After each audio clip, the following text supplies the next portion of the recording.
ఇటువంటి రూటు ఇక్కడ నుంచి రెండు కొండల మధ్య జర్నీ ఎక్కాల్సి వస్తుంది. ఇవి రెండు కొండలు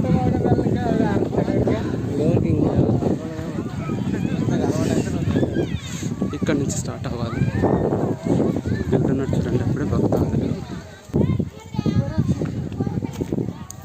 ఇట్లా ఎక్కాలి. ఇలా ఉంటుంది.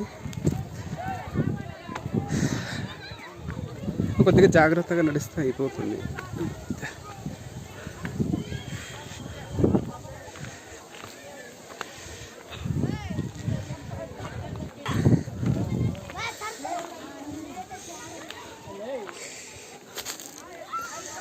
ఇలా వెళ్ళాలి.